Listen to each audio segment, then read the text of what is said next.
Hello dear guys, welcome back to all of you in my channel bio pro plus. मैं doctor Neelu Mishra. आज मैं आपको जो topic पढ़ाऊंगी वो है 5 किंगडम क्लासिफिकेशन। इसके पहले लास्ट टर्म पे स्टूडेंट्स मैंने आपको जो टॉपिक पढ़ाया था वो था क्लासिफिकेशंस ऑफ प्रोटोजोअन्स। उसके जस्ट पहले मैंने आपको क्लासिफिकेशन ऑफ प्लांट्स पढ़ाया था। तो आज मैं आपको पढ़ाऊँगी कि क्लासिफिकेशन कैसे किंगडम के अकॉर्डिंग किया गया है। और मैं आपको शॉर्ट में बिल्कुल एक लाइन में बताऊंगी कि लीनियस का क्लासिफिकेशन क्या था। उसके बाद जो 5 किंगडम क्लासिफिकेशन आया वो क्या है, वो किसने दिया, उसके क्या किस बेसिस पे दिया है, उसके क्या करैक्टरिस्टिक्स हैं।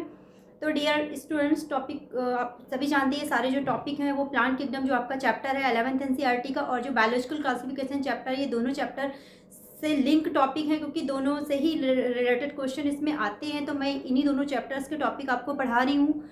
तो स्टूडेंट्स, टॉपिक को शुरू करने से पहले मैं आप सभी से रिक्वेस्ट करूंगी, प्लीज़ अगर अभी तक आपने मेरे चैनल को लाइक सब्सक्राइब और शेयर नहीं किया है तो प्लीज़ मेरे चैनल को लाइक सब्सक्राइब और शेयर कर दीजिएगा, और बेल आइकन को भी पुश कर दीजिएगा जिससे मैं जो भी नया वीडियो डालूँ उसका जो नोटिफिकेशन है वो सबसे पहले आपको मिल जाए।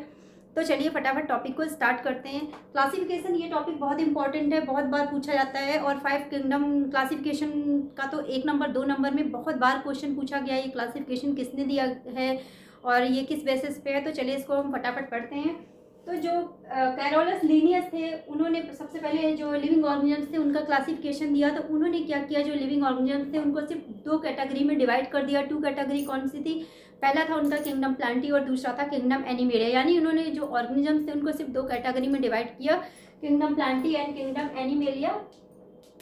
यानी लीनियस ने सिर्फ 2 सिस्टम ऑफ क्लासिफिकेशन दिया था जो कि प्रॉपरली क्लियर नहीं था, या सारी चीज़ें वेल डिफाइंड नहीं कर रहा था कि प्लांटी है एनिमेलिया है वो तो ठीक, अगर प्लांट्स था तो प्लांट में रख दिया प्लांटी बोला, एनिमल है तो उसे एनिमेलिया में रखा गया, पर वो प्रोकैरियोट्स है यूकैरियोट्स है क्या, ये सारी चीज़ें उसमें क्लियर नहीं थी। इसीलिए उसके बाद में क्या हुआ, एक नए टेक्सोनॉमिस्ट आए जो कि थे विटकर, इनका पूरा नाम RH विटकर था। इन्होंने क्या किया, 1969 में एक 5 किंगडम क्लासिफिकेशन दिया, और इन्होंने उसमें क्या किया, जो लिविंग ऑर्गेनिजम्स है उनको 5 किंगडम में डिवाइड किया। वो 5 किंगडम कौन कौन सी है, पूरे लिविंग वर्ल्ड को 5 चीज़ों में बांटा। क्या क्या है? पहला है मोनेरा, दूसरा है प्रोटिस्टा, फिर है फंजाई, फिर है प्लांटी, फिर है एनिमेलिया। अब जैसा कि क्लियर है, अगर एनिमेलिया है तो उसमें एनिमल्स आएंगे, प्लांटी है तो प्लांट आएगा, फंजाई में फंजाई आएंगे, प्रोटिस्टा में भी जो यूकैरियोट्स बहुत ही स्मॉल या स्टार्टिंग यूकैरियोट्स हैं वो आएंगे। बट जो मोनेरा था, मोनेरा क्या था, बिलोंग्स टू प्रोकैरियोट्स। यानी इन्होंने जो मोनेरा किंगडम था इसमें सारे प्रोकैरियोट्स को रखा, और उसके बाद जो 4 किंगडम थे इनके, प्रोटिस्टा, फंजाई, प्लांटी और एनिमेलिया, इनको इन्होंने बताया कि बिलोंग्स टू द यूकैरियोट्स।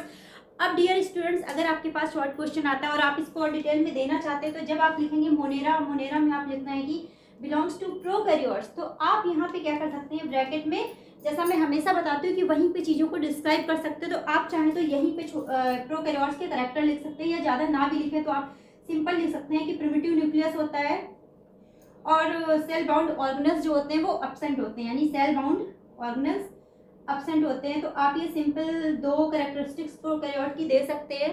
उसके बाद जो 4 हैं जिनको यूकैरियोट्स में डिवाइड किया, उसके भी आप कैरेक्टरिस्टिक यहाँ पे चाहें तो दे सकते हैं। इसमें क्या होगा, पहला तो ट्रू न्यूक्लियस या वेल डिफाइंड न्यूक्लियस आप लिखेंगे, और दूसरा क्या है, इसमें जो दूसरा कैरेक्टर लिखेंगे वो आप लिख सकते हैं कि इनमें क्या होता है, मेम्ब्रेन बाउंड ऑर्गेनल्स प्रेजेंट होते हैं। आप ये कैरेक्टर भी इसमें दे सकते हैं।